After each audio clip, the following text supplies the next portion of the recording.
ایک ہمارے ہاں خطبہ حجت الوداع کی بڑی الحمدللہ ہم بات کرتے ہیں. کیا نبی علیہ السلام نے فرمایا کیا کہ جی میں تمہیں اپنے بعد دو چیزیں چھوڑے جا رہا ہوں, ایک قرآن اور ایک سنت. ہر ایک یہی کہہ رہا ہے, ایک قرآن اور ایک سنت. یار آپ اپنے اندر یہ اخلاقی جرت کیوں نہیں پیدا کرتے کہ میں تمہارے درمیان دو چیزیں چھوڑے جا رہا ہوں, ایک قرآن اور ایک اپنی اطرت, اپنے اہل بیت, اپنی آل. صحابہ کیوں نہیں فرمایا میں تمہارے درمیان صحابہ چھوڑے جا رہا ہوں؟ صحابہ کے لیے یہ بھی حدیث ہے نا کہ میرے کسی بھی صحابی کو, مفہوم عرض کرتا ہوں کہ تم میرے کسی بھی صحابی کی اقتدا کرو گے تو ہدایت پا جاؤ گے. لیکن خطبہ حجت الوداع جو دنیا کا سب سے بڑا اجتماع تھا, 1.25 لاکھ صحابہ موجود تھے جو پوری دنیا میں گئے, انہوں نے پہنچانا تھا پیغام نبی کا, کیونکہ اس دن دین مکمل ہو گیا تھا. فرمایا میں اہل بیت چھوڑا. کیوں؟ اس کی سب سے بڑی وجہ, صحابہ بھی وفات پا گئے, کئی صحابہ نے شادیاں نہیں کی, کئی اصحاب کے اولاد ہی نہیں ہیں, لیکن اللہ نے قرآن میں وعدہ کیا ان شانیہ کا هو الابتر, اے محبوب تیرا دشمن ہی بے نام رہے گا لیکن تیری آل چلے گی, تیری آل چلے گی, قیامت تک سید ہوگا. آئے گا ایک آخری سید جس کا نام مہدی ہوگا, محمد ہوگا, وہی آ کر کے پھر دجال کو بھی مارے گا, وہی آ کے جب حضرت عیسیٰ علیہ السلام کو بھی کلمہ پڑھا کر کے وہ کہیں گے کہ اب میں لا الہ الا اللہ محمد رسول اللہ کا کلمہ پڑھتا ہوں. اب بات آ جاتی ہے یہاں پر کہ ہم کیوں نہیں سناتے کربلا کا, چھوڑ ہی دیا کربلا کو, شیعوں کا کام ہے یہ, تو ہمارا کام نہیں ہے. یہ کس نے کہہ دیا کہ یہ خالی کربلا اہل بیت نبی کی آل صرف شیعوں کا ٹھیکہ ہے؟ سوری ٹو سے اگر میرے الفاظ سخت ہیں تو یار, نبی علیہ السلام نے فرمایا قرآن کی نص ثابت ہے. نص اس کو کہتے ہیں جس پہ قرآن سے دلیل آئی ہو. تو قرآن کی آیت مباہلہ نہیں ہے, آیت تطہیر نہیں ہے. میں تم سے کچھ نہیں مانگتا, نبی فرما رہے اللہ کی, میں کوئی کچھ نہیں سوال کرتا تم سے, الا المودۃ القربا, میرے اقربا کی, میرے اہل بیت کی, ان کی مودت رکھو. اور مودت محبت سے بہت عالی مقام ہوتا ہے.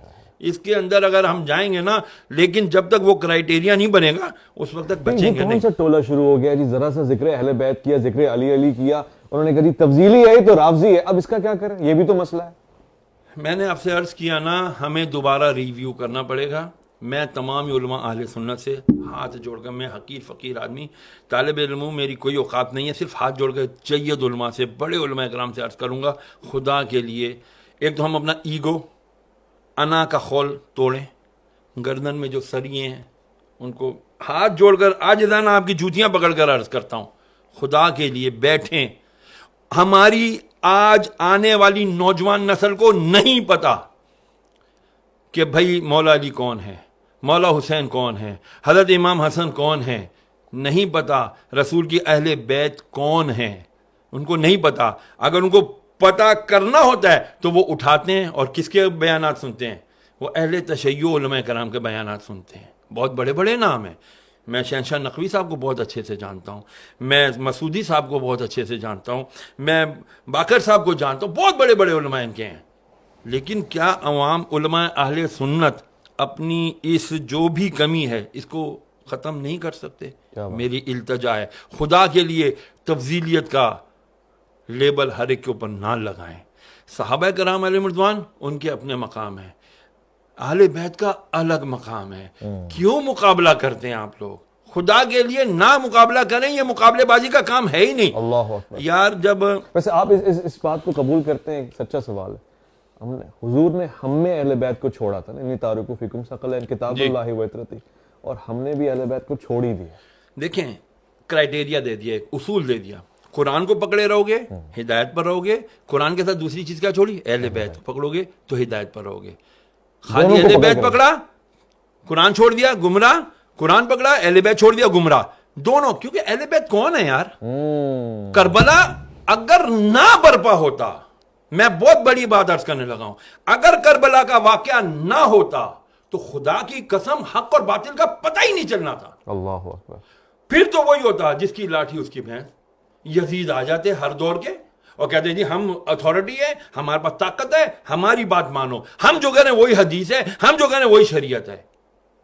امام حسین نے کیا تھا یار, بڑے مزے سے مدینے میں رہ رہے تھے, بڑے آرام سے جو ہے نا زندگی گزار سکتے تھے, وظیفے مقرر ہو جاتے, کسی جگہ کی گورنر ہی مل جاتی. ہاں جی, گادی نشین بن جاتے لوگ یہاں پر. کتنی بڑی گدی آپ کے پاس ہے. ہاں آج اللہ اکبر. تو پھر ذرا بتائیے جو آل رسول ہوتے اس سے بڑی گدی کسی کی ہونی تھی؟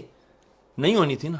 لیکن نہیں ہے، کہتے ہیں نا جن کو دھوکے سے کوفے بلایا گیا، جنہیں بیٹھے بٹھائے ستایا گیا، جن کی گردن پہ خنجر چلایا گیا، اس حسین ابن حیدر پہ لاکھوں سلام۔ آج اس حسین نے اگر قربانی نہ دی ہوتی 61 ہجری میں، خدا کی قسم اسلام کا نام لیوا کوئی نہ ہونا تھا، پھر یزید اور صرف یزید ہوتا۔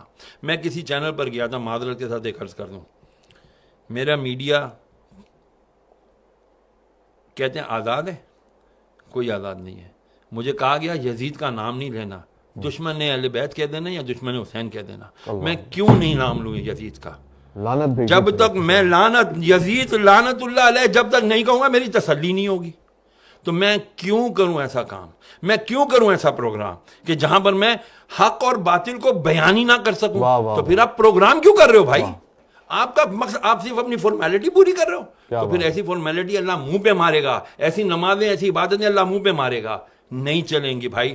تو پھر میں بھی سوچوں کہ میں پھر ایسے پروگراموں میں کیوں جاؤں کہ جہاں پر میں حق اور باطل کا نام ہی نہ لے سکوں۔ اور وہ 1400 سال پرانے یزید کا نام لیتے ہوئے گھبرا رہے ہیں، تو موجودہ یزید کے تو یہ تلوے چاٹیں گے۔ تو ہو یہی رہا ہے، سسٹم آپ کے سارے یزیدی چلا رہے ہیں بدقسمتی سے، اور پھر ہم کہتے ہیں جی ہم اہل بیت کے ماننے والے ہیں، ہم رسول اللہ کے جنت رسول اللہ کی، ایسے نعروں سے جنتیں ملنے لگی نا تو بڑے بڑے، وہ کیا شعر ہے اقبال کا کہ وہ ہو تو وہ بھی نعرے تکبیر بھی، تقریب کیا ہوتا ہے وہ فتنہ، فتنے کے اوپر علامہ اقبال نے کہا نا کہ بہرحال مجھے اشعار یاد نہیں رہتے بھائی، سیدھی سی بات ہے، فتنہ بہت ہے آج کے دور میں، اپنے آپ کو بچاؤ، اہل بیت اور قرآن سے محبت رکھو، قرآن پڑھو گے۔ مولا کا ایک قول یاد رکھنا، مولا علی مشکل کشا کیا فرماتے ہیں؟ فرماتے ہیں جب میری خواہش ہوتی ہے کہ میں اللہ سے بات کروں تو میں قرآن پڑھتا ہوں، میں نماز پڑھتا ہوں، اور جب میں دیکھتا ہوں، میں چاہتا ہوں کہ اللہ مجھ سے بات کرے تو میں قرآن پڑھتا ہوں، تو مجھے لگتا ہے اللہ مجھ سے کلام کر رہا ہے۔ کیا بات ہے۔ تو جب یہ بتا دیا مولا نے کہ دیکھو تم قرآن بھی نہیں چھوڑنا اور ہم لوگوں کو بھی نہیں چھوڑنا، بہت بہت اگر ان کو چھوڑ دو گے تو گمراہ ہو جاؤ گے۔ سبحان اللہ۔